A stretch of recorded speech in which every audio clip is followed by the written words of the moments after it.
तीसरी आनुकूल्येन कृष्णानुशीलनम, तीसरी शर्त है अनुकूलता पूर्ण श्री कृष्ण का अनुशीलन, चिंतन, ध्यान। प्रतिकूल चिंतन को भक्ति नहीं कहा जा सकता। रावण श्रीमद् वाल्मीकि रामायण के अनुसार रावण सीता हरण में सहायता लेने की दृष्टि से अपने मामा मारीच के पास गया और उसने कहा कि तुम मृग बनो और मैं सीता का हरण करना चाहता हूं। मेरी बहन शूर्पणखा के नाक कान उसने काटे, हम उसका बदला लेंगे।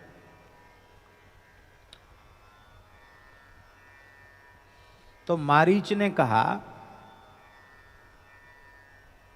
सोते नहीं हो क्या कान्हा?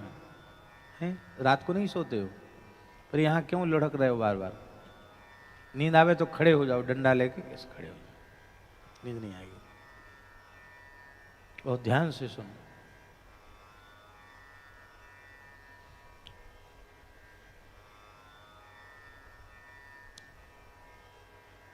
तो उसने कहा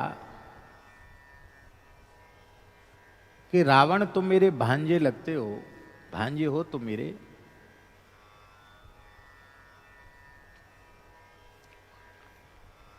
रावण की माता कैकसी का खास भाई था मारीच।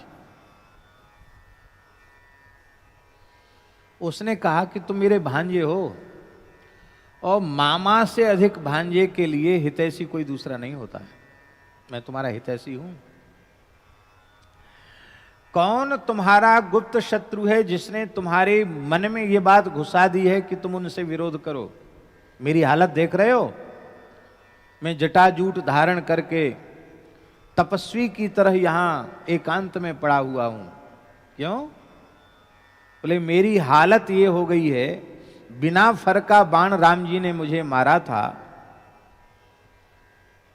व्याघ्र सर में, बक्सर में, तो 100 योजन दूर पर मैं गिरा, तब से यहां पड़ा हूं। अब मेरी हालत ये हो गई है कि जिन शब्दों, जिन संज्ञाओं में, जिन शब्दों में रकार का प्रयोग है वो शब्द मैं सुन नहीं पाता हूं।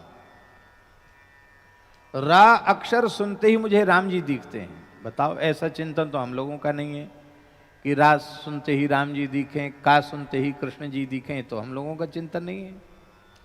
वो कहता रकारादीनि नामानि, रकार आदि में है ऐसे नामों को सुन करके मुझे राम जी दिखाई पड़ते हैं। पत्रे पत्रे तु पश्यामि चीर कृष्णा जिनाम्बरम, मैं पत्ते पत्ते में जटा मुकुट धारण करने वाले राम जी को देख रहा हूं। सर्वत्र मुझे राम जी दिखाई पड़ रहे हैं।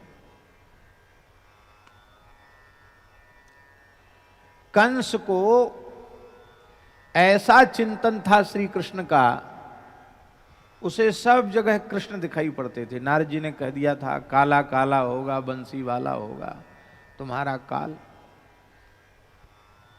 तो एक महात्मा तो कहते थे कि उसको किसी के काले बाल अच्छे नहीं लगते थे, उसको सबके मूड मुड़ा के रखता था वो कंस। सबका मूड मुड़ा, सब भद्र हो।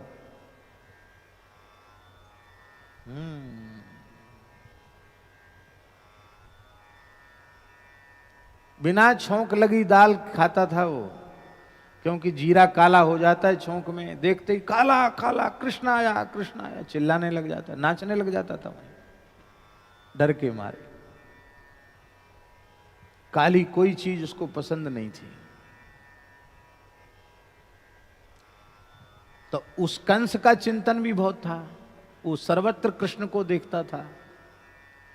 मारीच सर्वत्र राम जी को देखता था, पर मारीच के चिंतन को भक्ति नहीं कहा गया, कंस के चिंतन को भक्ति नहीं कहा गया, रावण के चिंतन को भक्ति नहीं कहा गया, शिशुपाल के चिंतन को भक्ति नहीं कहा गया। क्यों? क्योंकि वह आनुकूल्येन कृष्णानुशीलन नहीं है। वो अनुकूल चिंतन नहीं है, वो प्रतिकूल चिंतन है। प्रतिकूल चिंतन करने वाला भी मुक्त हो गया, ये तो भगवान के चिंतन की महिमा हुई। बाकी प्रतिकूल चिंतन करने वाले को मिला क्या? वो राग द्वेष की अग्नि में जलता रहा। भगवान के प्रेम का सुख क्या है, इससे तो वह बेचारा वंचित ही रह गया। भगवान के भक्त मोक्ष क्यों नहीं चाहते बाबा? इसलिए नहीं चाहते हैं कि भगवान के प्रेम का सुख उनको जीते जी मिल गया, तो मरे पीछे मोक्ष सुख क्या चाहेंगे? अरे जीते जी सब कुछ मिल गया तो मरने के बाद क्या? जो जिनकी इच्छा हो वो ये करें, क्या करेंगे, कहां भेजेंगे ये जाने, हमें उसके लिए क्या परवाह है। जीते जी उनके नाम रूप लीला के चिंतन का सुख मिल गया, तो अब मरने के बाद क्या होगा इसकी चिंता करने की आवश्यकता